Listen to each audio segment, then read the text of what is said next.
Semana 11 da nossa série de leituras bíblicas, e nós chegamos no livro de Josué, a entrada na terra prometida. 7 anos onde os hebreus foram praticamente intocáveis. 7 nações conquistadas, 31 reis derrotados, 600 quilômetros quadrados mais ou menos de terra reivindicados. Foram superados em número, mas não em força, em armamento, mas não em vitória, e contra todas as probabilidades venceram a alguns dos exércitos mais bárbaros da história. Ninguém parava os hebreus. Sabemos por outros livros da Bíblia que na história do povo de Deus nem sempre foi assim. Israel muitas vezes sofreu e foi derrotado, envergonhado de muitas maneiras, mas não naqueles 7 anos do livro de Josué. Em termos militares, foram dias de glória para o povo de Israel. Moisés acabou de morrer e os hebreus estão começando a 5ª década como nômades no deserto. O livro começa com consternação e medo. Entretanto, assim que passou o luto, Deus falou com Josué: agora, pois, te levanta, temos trabalho a fazer. Deus não estava sendo insensível com os sentimentos de Josué e do povo. Deus sabia o que Moisés significava para eles. Moisés morto era quase como se a causa estivesse morta, mas passado o tempo de lamento, Deus tem uma mensagem: Moisés está morto, mas eu estou vivo. Josué tinha muitas razões para dizer que não podia ser o líder que Deus o estava chamando para ser. Ocupar o lugar de Moisés era uma responsabilidade intimidadora, e se aceitasse, teria que liderar uma multidão à guerra. Uma multidão com um DNA que misturava rebeldia com covardia, e amadores ainda por cima. Nunca haviam passado pelo que teriam que passar. Mal e porcamente podiam defender-se das feras no deserto, mas eram completamente inexperientes para enfrentar exércitos inimigos. Ferezeus, heteus, cananeus, amorreus, para a gente significam apenas substantivos esquisitos, mas para o povo hebreu eram nomes que provocavam medo na espinha. Tribos bárbaras, sanguinárias. Josué começa com Deus falando: a libertação não está completa até vocês tomarem posse da porção de terra que eu dei para vocês como herança, até vocês recuperarem o pedaço de chão que eu prometi ao vosso pai Abraão quando eu o chamei a uma aliança comigo.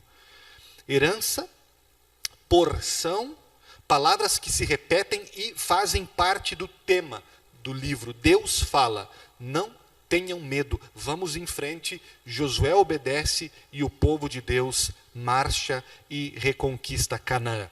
Através de inúmeras demonstrações do poder de Deus, no final da campanha, os desterrados hebreus agora possuem terra. São colonos cheios de esperança. O sucesso foi tão grande que o historiador registrou desta forma. No versículo 43 do capítulo 21, desta maneira o Senhor deu a Israel toda a terra que sob juramento havia prometido dar a seus pais. Eles tomaram posse e habitaram nela. O Senhor lhes deu repouso, segundo havia jurado a seus pais. Nenhum dos seus inimigos resistiu a eles, e todos eles o Senhor entregou nas mãos dos filhos de Israel. Nenhuma promessa falhou de todas as boas palavras que o Senhor havia falado a Israel. Tudo se cumpriu. Gente, declarações contundentes. O Senhor deu toda a terra, repouso, nenhum dos seus inimigos pôde lhes fazer frente, tudo se cumpriu. E esse foi o primeiro ponto do sermão de Josué. Talvez o grande tema de Josué. Cada promessa foi cumprida. Deus realizou tudo o que disse que ia realizar. E ele o fez pelos hebreus, por amor, por graça. Mas antes de avançar nesse ponto, me permitam tratar de um calcanhar de Aquiles aqui em Josué. A crítica que é feita ao livro, ao que Deus fez nestas histórias. Permita-me dizer algumas coisas sobre isso, sem a pretensão de convencer ninguém e nem esgotar o assunto. A crítica a Josué. Adianto que eu não poderei gastar muito tempo aqui. Durante a semana eu já compartilhei um bom material sobre isso e até posso enviar para quem quiser saber mais. Só um resumo agora. O problema de Josué. A guerra santa, por assim dizer. Essa entrada sangrenta do povo com a autorização e a intervenção direta de Deus para expulsar e destruir os cananeus. Como assim? Como responder a isso? Primeiro, não é relativizando o Antigo Testamento, gente. Pois é justamente no Antigo Testamento, mais especificamente nos 10 mandamentos, que nós temos qualquer base ética e moral para sermos sensíveis a qualquer ato questionável durante a reconquista de Canaã. Vale lembrar o que a campanha militar do povo não foi. Tá? Ela não foi uma guerra por motivos étnicos. Os cananeus não foram expulsos por serem de uma raça diferente. Eles receberam pena capital por crimes que também eram punidos, na mesma proporção, na legislação que o povo de Deus estava submetido. Deus, por outro lado também, né? Idolatria, violência, imoralidade. Outra coisa, a guerra não teve propósito de expansão. Imperialista, colonialista, Deus não autorizou pilhar ou fazer nenhum escravo. O objetivo não era tornar Israel uma nação poderosa, rica, mas posicionar o povo numa região estratégica para alcançar o mundo inteiro com a mensagem do Messias. A guerra também não foi um precedente para nenhuma outra iniciativa posterior. Josué levou o povo ao campo de batalha porque Deus abriu uma exceção e diretamente lhe disse para fazer. Nós não temos hoje, nunca tivemos, nenhum mandamento para fazer qualquer tipo de coisa parecida como o povo de Deus. Poderíamos falar também que os cananeus não eram tão inocentes, mas profundamente maus, que eles tiveram 400 anos para se arrepender, que poderiam ter saído da terra que era originalmente dos hebreus, sem nenhum tipo de confronto. Poderíamos enumerar argumentos, mas em última instância, gente, esses argumentos podem no máximo tirar algum obstáculo do caminho. Não temos nem capacidade e nem procuração de parte de Deus para justificar seus atos, para explicar por que ele fez o que ele fez em Josué. Lemos Josué com humildade, deixando Deus ser Deus, mesmo quando, se for o caso, a gente não entenda exatamente com a mente pós-moderna que a gente tem. Vamos para o nosso texto de novo. A cada semana eu tenho a difícil tarefa de escolher um texto, e nem sempre é fácil. Tem várias histórias de Josué que eu gostaria de abordar. Raabe, por exemplo.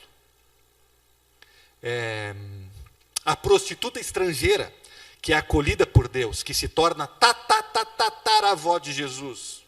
O fio vermelho na janela dela, um sinal de um outro fio vermelho ao qual todos nós estamos dependurados para nosso resgate. A queda dos muros de Jericó. A visita do príncipe celestial, viram no capítulo 5? Muito provavelmente Jesus Cristo, que veio fortalecer Josué antes da primeira batalha, carimbando a fidelidade de Deus. Quem disse a Jesus palavras fascinantes, especialmente relevantes para o momento de polarização que a gente vive no mundo. Josué perguntou para o príncipe, para Jesus, de quem é? De que lado o Senhor está? Do nosso lado ou do lado deles? E Jesus respondeu, nem de um, nem do outro. Eu venho em nome de Deus, como que dizendo, não serei instrumentalizado por ninguém. Deus não é a favor desse ou daquele, mas tem uma agenda própria. Somos nós quem devemos nos alinhar a ela e não sequestrá-lo para as nossas causas pessoais. Tem ainda no livro de Josué o sol parado, depois tem a criação das cidades de refúgio, uma das demonstrações mais bonitas de justiça social na história. Lugares seguros para acusados respirarem e se defenderem de forma justa. Não dá para falar de tudo isso, gente, numa mensagem de 30 e poucos minutos, por isso eu salto até o fim. Capítulo 23 e 24, onde um Josué velhinho faz um repasso do que aconteceu, conclui sua missão e faz o seu discurso de despedida. 20 anos passaram. E ele vai passar o bastão, mais ou menos como Moisés fez com ele. Sabe que precisa preparar o povo que ele conduziu a Canaã para continuarem lá, de pé, com fé. E Josué decide fazer isso através de uma cerimônia pública, de um sermão, onde ele diz duas coisas: lei e evangelho. Josué escolhe um lugar especial para o evento. Siquém. Mandou emissários por todo o país, convocando representantes das famílias, lideranças de cada tribo, para se apresentarem ali. Siquém era propício porque estava entre duas coxilhas, formando um vale, uma espécie de anfiteatro natural, onde a pessoa podia falar sem microfone e ser ouvido por muita gente. Mas não foi essa a razão acústica que fez Josué escolher a cidade. A razão foi simbólica. Mais uma vez, teologia e geografia se encontram e juntas têm algo a dizer. É que tinha sido ali, em Siquém, naquele chão, que o antepassado Jacó tinha enterrado os ídolos que as suas esposas e os empregados tinham trazido escondido na mala quando saíram da casa do sogro. Ali Jacó tinha ajudado a sua família a romper com a religião falsa que tinham, para recomeçar limpos, sem influência de deuses e rituais pagãos. E agora Josué estava revisitando o mesmo lugar com os líderes de Israel, para, de certa maneira, repetir o feito. Começar um novo capítulo na história, abandonando completamente qualquer resquício de idolatria que eles haviam conhecido no Egito, ou que estavam começando a conhecer em Canaã, e ali renovarem seus votos para com Deus. Siquém é especial. Mas não deve ter sido fácil chegar a Siquém. Primeiro porque, apesar de Siquém estar numa região central para todo mundo, não houve nenhuma excursão que os pegasse em casa, não havia vale transporte. Cada família teve que dar um jeito de chegar lá por conta própria. Segundo, porque passaram muitos anos. E eles deveriam estar ocupados, gente. Haviam casas para construir, sementes para plantar, talvez algumas batalhas menores ainda para serem lutadas. Eles precisaram de Josué para entrar em Canaã, mas já foram liderados o bastante. Uma vez dentro, talvez quisessem a autonomia de volta, o sossego de volta, para se ocupar com as suas coisas. A tentação de não ter comparecido nesse evento de Josué deve ter sido grande. Ainda assim, muitos vieram. Josué deve ter ficado feliz em ver tantos israelitas reunidos. Mas Josué sabia que apenas a presença deles no local não significava nada, como a presença de alguém numa igreja não significa nada. Não é prova de que realmente estão com Deus, comprometidos, de que eles lá estavam prontos. Josué sabe que precisa pregar novamente a palavra de Deus. E como isso é verdade, nós precisamos de novo, sempre pregar e ouvir a palavra de Deus. Estou velho, começa Josué, com idade avançada, estou prestes a ir pelo caminho de toda a terra. Ele morreu com 110 anos, ele devia ter perto dessa idade quando fez esse discurso.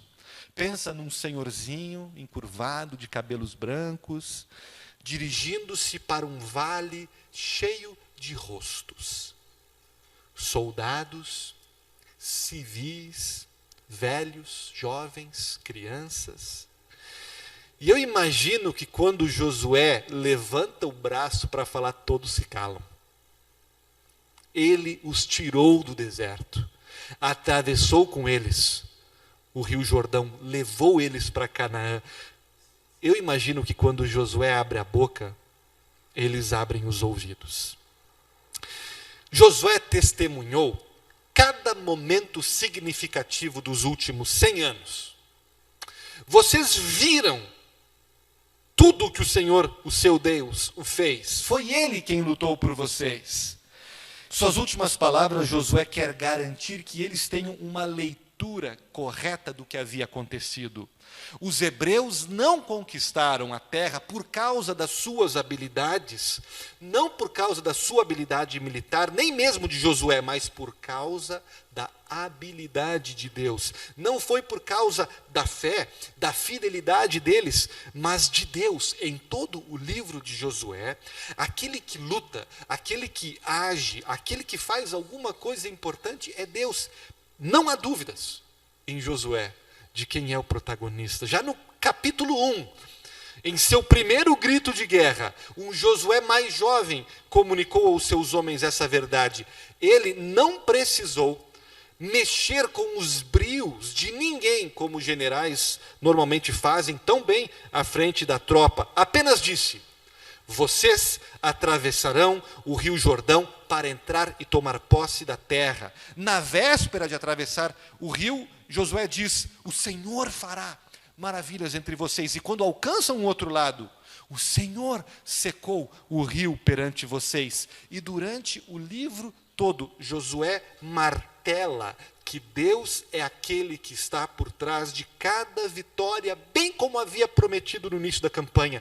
E o lugar de fala de Josué é legítimo, e a mensagem é irrefutável. Ele podia dizer: lembram do que Deus prometeu, que faria a nosso favor? Eu disse para vocês, ele disse para a gente.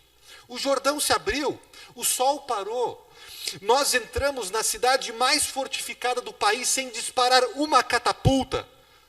Seu resumo naquela tarde em Siquém estava absolutamente correto.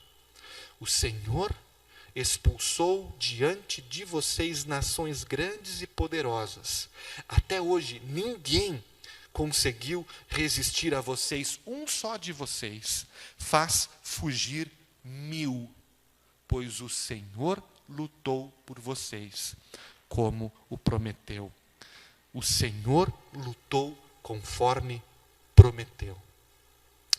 A gente ouve em toda a Bíblia do Deus que nos criou, do Deus que nos guarda, do Deus que nos ama, do Deus que nos orienta, do Deus que nos conhece, que nos justifica, que nos santifica. E todas essas imagens, todos esses verbos são verdadeiros, são consoladores, mas não esgotam o escopo da obra de Deus por cada um de nós.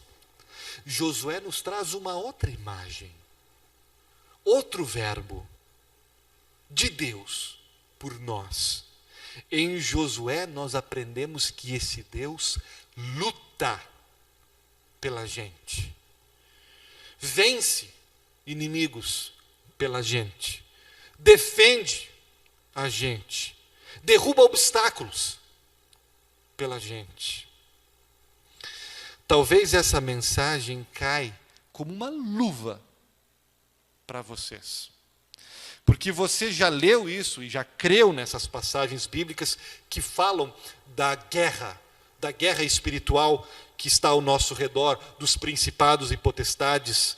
E você também leu e ficou feliz de saber que Deus luta por nós estas batalhas, que quando nós vamos à guerra, não vamos sozinhos, mas lutamos com Cristo ao nosso lado, nos fortalecendo e nos levantando. Talvez essa mensagem caia como uma luva nesse momento, porque você não precisa nem da Bíblia para falar de batalhas, porque você já experimentou elas e está experimentando agora uma vida de lutas, de conflitos.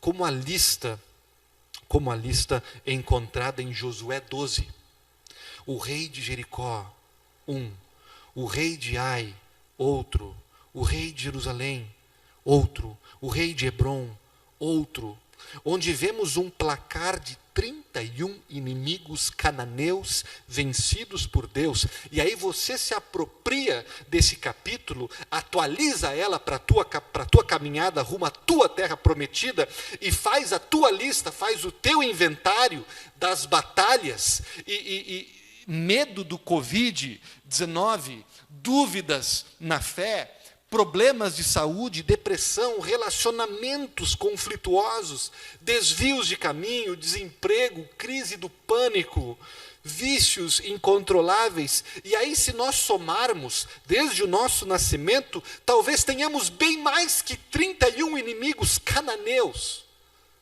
lutando contra a gente. Um bebê luta contra a gravidade para ficar de pé. Um adolescente luta contra a pressão do grupo. Um avô luta com lágrimas quando observa o caixão da sua esposa sendo colocado numa gaveta. Um casal luta contra a raiva e contra a dor quando vê seu filho violentamente morto dentro de casa. Um vizinho luta para se manter mais um dia sóbrio. Uma mãe solteira luta para alimentar seu filho. Cada dia, cada um, luta. 1 milhão de vezes, 1 milhão de lutas. Outro. A mensagem de Josué nos chega em boa hora. Deus luta por vocês. E Ele tem que lutar. Porque se Ele não lutar, o que será de nós? No campo de batalha, sozinho, faríamos o quê? Chegaríamos onde?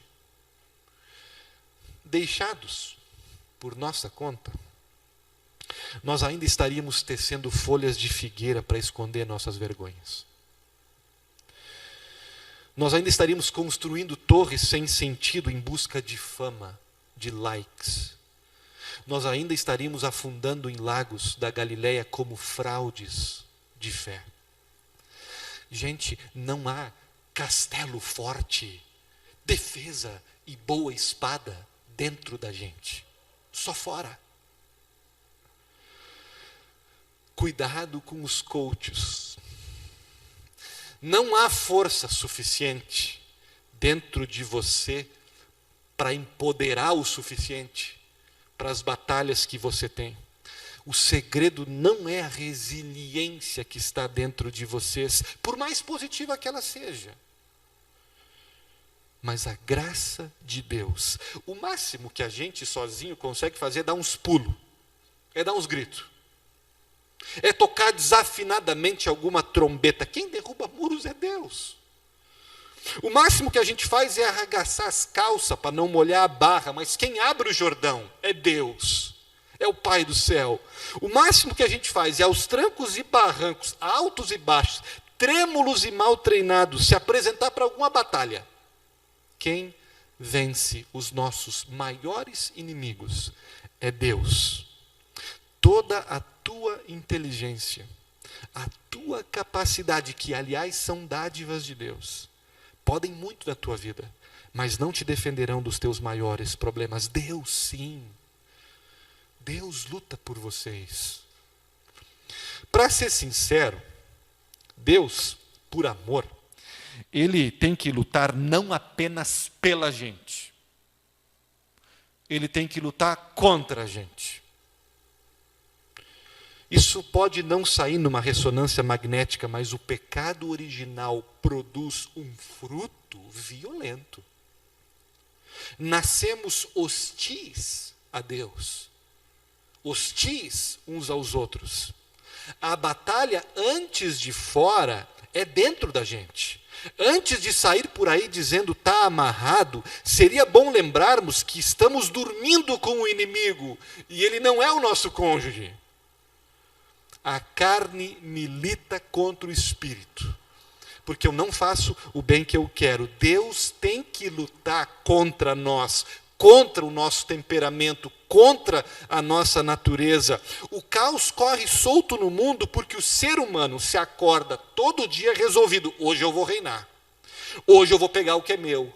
Hoje eu vou provar que eu tenho razão. O pecado, gente, nos tornou a todos soldados, força de elite. Mas de um exército do mal, de um exército do ego. E se o Espírito Santo não fazer força contra a nossa vontade, incendiamos nossa casa, incendiamos nossas amizades, incendiamos nossa vida. Deus luta pela gente, Deus luta contra a gente. E que bom que é assim. Ele tem que. Será mesmo, pastor? Não vejo essa luta toda ao redor. Os hebreus puderam ver com seus próprios olhos no campo de batalha, mas como é que eu faço para enxergar Deus lutando por mim? Que bom que você perguntou. Tem como ver? Tem. Mas não é olhando para dentro. É olhando para Jesus Cristo.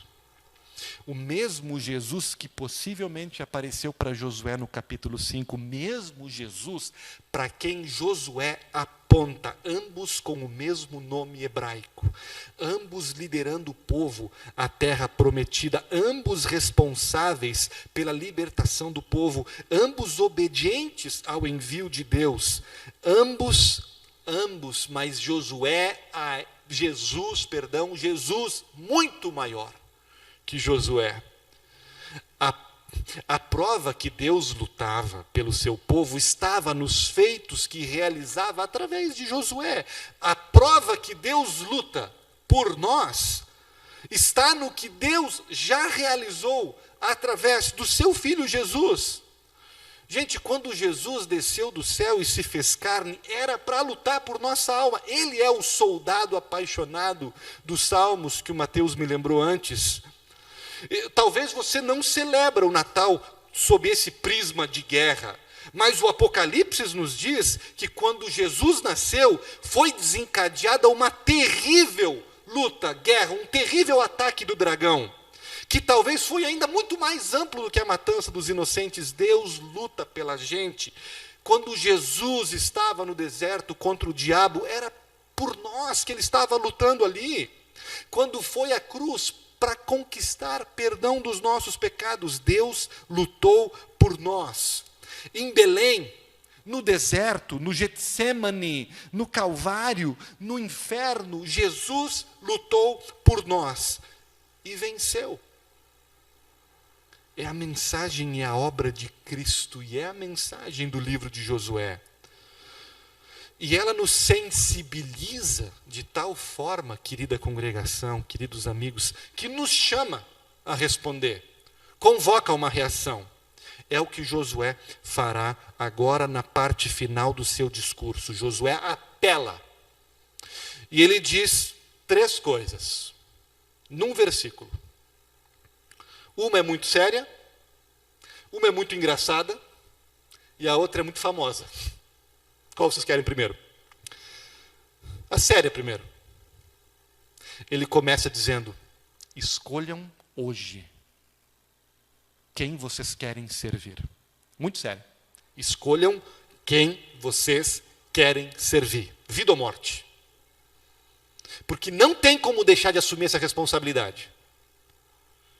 Não tem como entregar isso nas mãos do papai e da mamãe.